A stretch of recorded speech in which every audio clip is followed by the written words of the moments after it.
Good day, everyone. I'm Dr. Bolanle Adegboyega.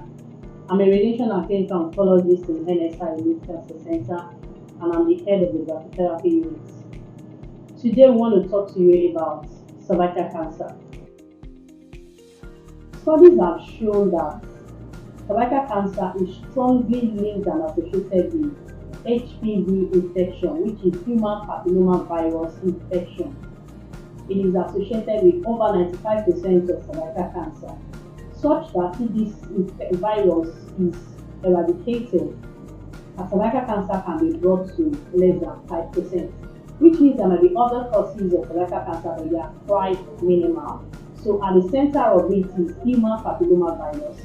Women in the reproductive age group get exposed to this human papillomavirus almost always at one time or the other in their lifetime, but the body is able to eradicate this infection.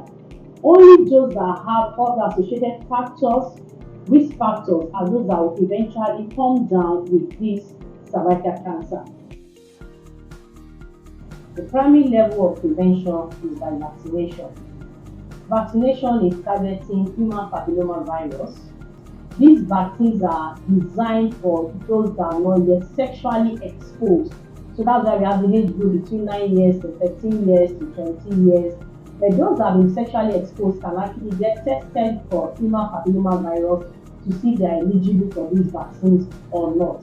And this vaccine is actually designed for boys and for girls.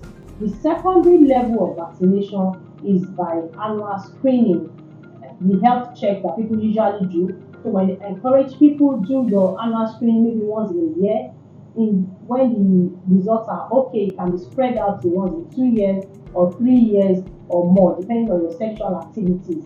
The commonest in this area is pap smear, which can be done in most centers. And in this case, they take a swab and check under the microscope to see if there's anything suspicious. And then another level is visual inspection with acetic acid or with rigorous iodine. This is the painting that can be done with either CHU or nurses in most of the health centers. This is actually advocated for low medium income countries because it's cheaper and it's been found not to be superior to other form of testing if it's done by the right person. So I want to encourage people get screened for those in the reproductive age group, such that if the disease is detected early, cure is actually cheaper and is better. Cervical cancer treatment is dependent on the stage of the disease. So when a patient comes down with abnormal vaginal bleeding or passage of watery, foul-smelling vaginal discharge, they are advised to go to the hospital where the biopsy will be taken, a sample from the private part, sent to the lab to detect whether it's cancer or not. So when cancer is confirmed, further testing will be done to determine the stage, which will include like chest CT scan, abdominopelvic CT scan, or MRI, or ultrasound, or any other test being fixed by the caregiver.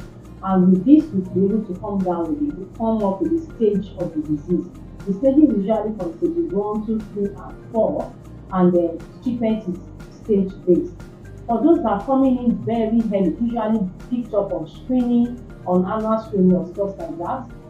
If it's early as stage 1A or 1B1, surgery only can suffice to treat and cure, and this surgery is done by the gynecologist. They will need a combination of treatments, which include radiotherapy, external beam radiotherapy, and chemotherapy given concurrently at the same time under 5 weeks.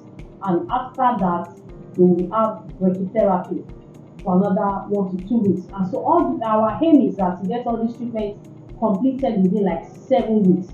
So this gives the best result and best outcome. For patients that had 4B, that is a disease that spread to other organs like maybe the lungs, the liver. In that case, we can't cure again. So we manage to treat the patient, and then we give them like palliative care. They might still be, and they will most likely do of chemotherapy.